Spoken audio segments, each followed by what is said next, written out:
ସୁରେନ୍ଦ୍ର ଭାଇ ଏବେ କ'ଣ ଦଶମ ଶ୍ରେଣୀ ପିଲାଙ୍କର ବୋର୍ଡ଼ ପରୀକ୍ଷା ଚାଲିଛି। ଏଥିରେ ପିଲାମାନେ ଚାପଗ୍ରସ୍ତ ହୋଇକି ଜାଣିଥିବା ଉତ୍ତର ଗୁଡ଼ାକର ଭୁଲ ଉତ୍ତର ଲେଖି ଦେଉଛନ୍ତି। ଯେଉଁ ପ୍ରଶ୍ନଟା ଜାଣିଥିବେ ତା ଜାଗାରେ ସଠିକ୍ ଉତ୍ତର ନ ଲଗେଇକି ଏପଟ ସେପଟ କରିଦେଉଛନ୍ତି। ତା ପାଇଁ କ'ଣ ଉପଦେଶ କିଛି ନାହିଁ ତମ ପାଖରେ? ଆରେ ତୁ ସୁଶାନ୍ତ ଠିକ୍ କଥା କହିଛୁ। ଆଉ ମୁଁ ପୁରା ଭୁଲି ଯାଇଛି ଯେ ଆମରି ପିଲା ସବୁ ଦଶମ ଶ୍ରେଣୀ ପରୀକ୍ଷା ଦେଉଛନ୍ତି, ହେଲା କି? ଆଉ ସେମାନେ କେମିତି ଚାପମୁକ୍ତ ହେଇକି ପରୀକ୍ଷା ଦେବେ ତାଙ୍କ ପାଇଁ କିଛି ଉପଦେଶ ଦେବା ଆମର ନିହାତି ଦରକାର। ଆଚ୍ଛା ଆଚ୍ଛା, ତୁ ମନେ ପକେଇଦେଇ ଭଲ କରୁଛୁ ଭାଇ। ଆଉ ମୁଁ କହୁଛି ତାହେଲେ ଶୁଣୁ। ଯେଉଁ ଉପଦେଶ ଟିକେ ଶୁଣେଇଦେବା ପିଲାମାନଙ୍କୁ।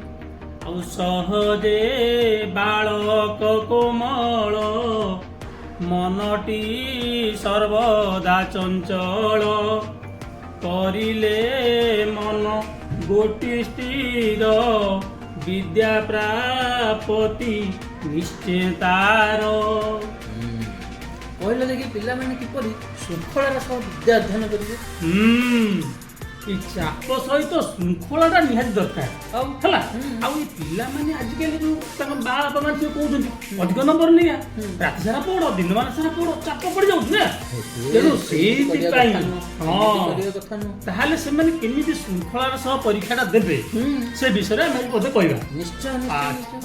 କାକ ସ୍ନାନ ଯେ ବକ ଧ୍ୟାନ ଅଳ୍ପ ଆହାରି ନିଦ୍ରା ସ୍ୱାନ ଗୃହ ତ୍ୟାଗ ଯେ କରିଥାଇ ଆଉ ଉତ୍ତମ ବିଦ୍ୟା ସେ ଲହଇ ଏ ପାଞ୍ଚ ଲକ୍ଷଣ ଯାହାର মেধাবী বালক সে সার।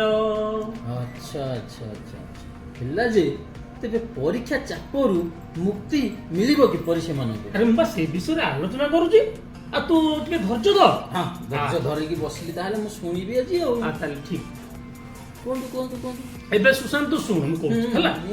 ପିତା ମାତାଙ୍କୁ ନିବେଦନ ଏ କଥା ରଖିବ ସ୍ମରଣ ଅଧିକ ନମ୍ବର ରଖିବ ଏ କଥା କେବେ ନ କହିବ ପିଲାଙ୍କୁ ନ ଦେଖାଇ ଭୟ ସର୍ବଦା ଫେଡ଼ ତା ସଂଶୟ ପରୀକ୍ଷା ଦେଲେ ସ୍ଥିର ମନେ ବିଜୟ ନିଶ୍ଚୟ ବିଦ୍ୟାରଣେ।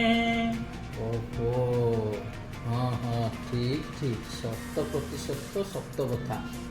ସବୁ ମା ବାପା ମାନଙ୍କୁ ଅନୁରୋଧ ଅଧିକ ନମ୍ବର ରଖିବା ପାଇଁ ପିଲାମାନଙ୍କ ଉପରେ ଚାପ ପକାନ୍ତୁ ନାହିଁ। ହଁ, ଆମେ କହି ରଖୁଛୁ ଆପଣଙ୍କ ପିଲା ହେଉଛି ଆପଣଙ୍କ ଭବିଷ୍ୟତ। ଯଦି ଆପଣ ଆପଣଙ୍କ ପିଲାଙ୍କୁ ଏକ ସୁନ୍ଦର ନାଗରିକ ଭାବେ ଗଢି ତୋଳିବାକୁ ଚାହାନ୍ତି ତେବେ ଅଯଥା ଚାପ ପିଲାଙ୍କୁ ଦିଅନ୍ତୁନି। ସେ ଯେତିକି ପଢିଛନ୍ତି ସେଇଭଳି ଭାବରେ ପରୀକ୍ଷାରେ ଲେଖନ୍ତୁ। ହଉ, ଆଜି ଆମେ ରହୁଛୁ। ଆଉ ଆପଣଙ୍କୁ ଅନୁରୋଧ, ଆପଣ ଏଇ ଭିଡିଓଟି ଦେଖିବେ, ଲାଇକ୍ କରିବେ, ସବସ୍କ୍ରାଇବ କରିବେ, ନହେଲେ ଆମେ ବହୁତ ମନ ଦୁଃଖ କରିବୁ। ନିହାତି। ଜୟ ଜଗନ୍ନାଥ। ଜୟ ଜଗନ୍ନାଥ।